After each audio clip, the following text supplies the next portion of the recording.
ఆగండి ఆగండి ఆగండి ఆగండి వీడియో స్క్రోల్ చేసేమాకండి. పొటాటో ఫ్రై అనుకున్నారు, ఇది పొటాటో ఫ్రై కాదండి, కంద ఫ్రై.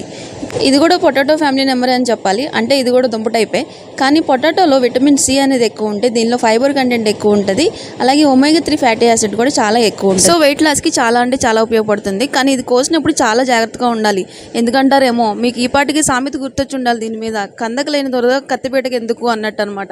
ఎందుకంటే దురద ఉంటుంది దీన్ని కోయడం వల్ల, కాబట్టి చాలా అంటే చాలా జాగ్రత్తగా ఉండండి. దీన్ని వీడియోలో చూపించిన విధంగా మంచిగా చెక్కు తీసుకుని మీకు ఎలా కావాలంటే అలా ముక్కలు కోసుకుని కొంచెం వాటర్లో అంటే ముక్కలు మునిగేదాకా వాటర్ పోసి సాల్ట్, పసుపు, చింతపండు వేసి ఉడకబెట్టి తర్వాత ఆయిల్లో డీప్ ఫ్రై చేసి మీకు టేస్ట్కి సరిపడా ఉప్పు, కారం జల్లి వేడి వేడి అన్నంలో పెట్టుకుని తిన్నారనుకోండి, నోట్లో 1000 వాళ్ళ బ్లాస్ట్. దీని ముందు పొటాటో ఫ్రై కూడా పనికిరాదు. కానీ మీకు ఒక జెన్యూన్ రివ్యూ చెప్పాలనుకుంటున్నాను. కానీ దీన్ని చేయాలంటే చాలా అంటే చాలా టైం టేకింగ్ ప్రాసెస్. మీకు కొంచెం టైం ఎక్కువ ఉన్నప్పుడే దీన్ని ట్రై చేయండి. చాలా అంటే చాలా బాగుంటుంది. మీరు ట్రై చేసి